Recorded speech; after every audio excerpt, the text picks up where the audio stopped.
because that's not the way the carryover appointment method works. And even then, you'll start cycling into elections with the September 2011 election. So it wouldn't even change from that scenario immediately, because you're not re-electing all your board members. You're electing approximately half of your board in 2011 and then again in 2013. The new board has control over how long those terms are and who has the longest terms, and makes that decision if there's a successful reorganization vote.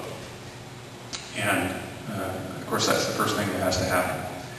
Now, what I was peeking for here briefly is it possible for any school board to change its method of election going forward in time? Yes, it is.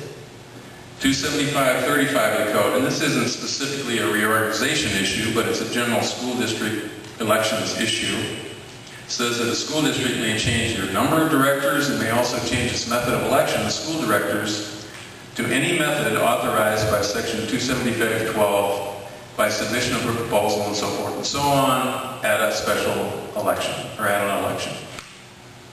So I believe it is possible for, if the newly constituted board of directors, the reorganization vote is yes, the newly constituted board of directors is listening to its public and decides, this idea about election at large, maybe we'd rather have something else.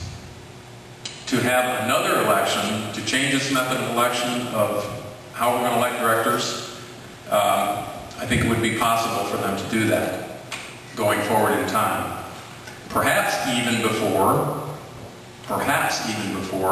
that first election cycle. Now, I'm doing this extemporaneously here, so I haven't had a lot of time to look at this, but I think those are true statements. Again, counsel for the district would advise regarding that, but the other thing I would say is that, I recognize from all the experiences that I've had with reorganization that sometimes people do worry about the issue of director districts at the time of reorganization, but I also know that there are a lot of school districts that I represent, districts on the smaller side, who have some of these practical problems that somebody spoke to already here with getting people to run.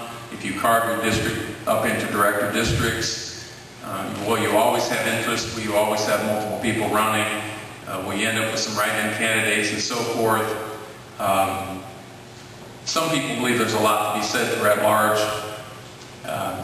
Sometimes it seems a little bit scary at the front end when you're going into reorganization, but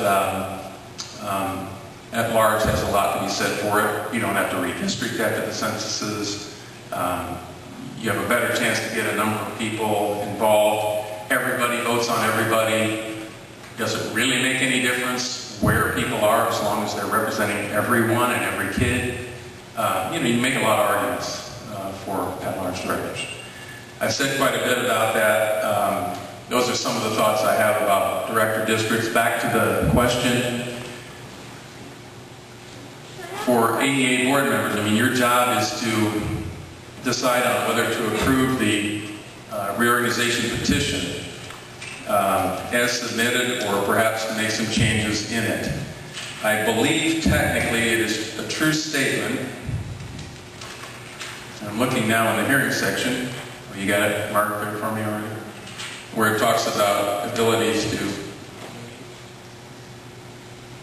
275-12-4, thank you. It says, the AEA board in reviewing the petition shall review the proposed method of election, may change or amend the plan in any manner, including to specify a different method of electing school directors as may be required by law, justice, equity, and the interests of the people.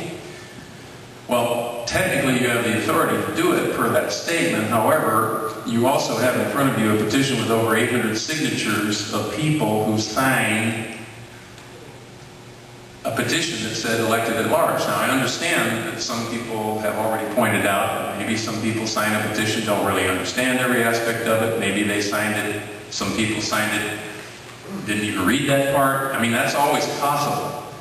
But you have over 800 signatures that said they want at large. So it will be your decision, in light of what you heard, in light of the fact that you have this petition, in light of the fact that there probably are alternatives for the local board, if the reorganization passes and at large is approved along with that, to potentially change down the road, in light of the fact that you are going to be proceeding for the better part of several years with people representing one part of the district or another part of, actually they're representing the whole district, but come from one part of the district or the other part of the district, to take all that into account and make that decision. So it will be your choice ultimately on that, but you do have the authority. Question whether it's appropriate.